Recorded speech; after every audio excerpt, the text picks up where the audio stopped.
Paano nga ba maglagay ng blurred effects sa inyong video, especially yung mga gumagalaw na subject katulad ng sasakyan or tao? Gamit lang ang CapCut Editor. Gusto mo bang malaman kung paano? Tapusin mo tong video na to dahil ituturo ko sa inyo. Let's go! Siyempre, open mo lang yung CapCut Editor mo and then new project. So, siyempre, pipili ka lang ng video na lalagyan mo siya ng blurred effects. So, eto na. Add mo lang. So, pag add mo mga best, makikita mo na dito yung video na lalagyan mo ng blurred effects. So, ang gagawin mo dyan, ika-copy natin yung original clips natin. Okay, so click duplicate. So, eto na, yung duplicate, gagawin mo siyang overlay. So, ayan, i-drag mo lang siya sa pinakaunahan and then, syempre, dapat magpantay silang dalawa. Okay, after that, click mo tong effects and then video effects. So, pag dating mo dito sa video effects, click mo tong lens, hanapin mo yung blurred. Yan, i-click mo yung blurred. So, ito mga best, kailangan mong i-adjust yung blurred. So, okay na sa akin yung 70. Okay, depende sa iyo kung gaano kakapal yung blur na gusto mo. 80 pataas, pwede na siya.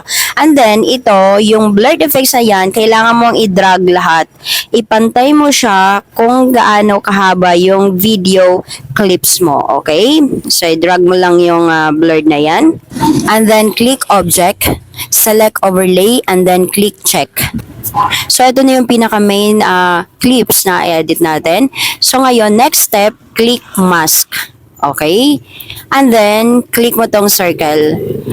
So, ito na siya. Pwede mo siyang i-move, pwede mong i-adjust, okay? So, since ng ating subject ay gumagalaw at ang tatakpan natin is yung face ng ating subject, kailangan nating gumamit ng keyframe, okay? Yun yung paraan para susunod yung blur kung saan natin takpan yung parte ng ating subject, okay? So, ito syempre, dito yung pinaka-starting point. Ito tayo mag-start ng keyframe, okay? So, yan na, meron na tayong pinaka-first keyframe, and then since yung mukha yung ating tatakpan ng blurred, susundan mo kung saan gumagalaw banda yung face at pag naglagay ka ng keyframe, ayan, susunod mo doon sa mukha. Okay? So paglagay mo ng keyframe mga best, i-adjust mo yan depende sa laki na ng mukha niya.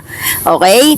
So eto, syempre palapit ng palapit yung subject. Adjust din natin yung ating blurred. Okay? So eto lang, i-move mo lang yan, adjust mo lang, and then magka-size na sila ng mukha. Okay? So, ganyan lang. Repeat mo lang ng i-repeat and then add mo lang ng keyframe lagi kung saan siya gumagalaw yung face niya. Ganun lang kasimple mga best, and then eto na yung result.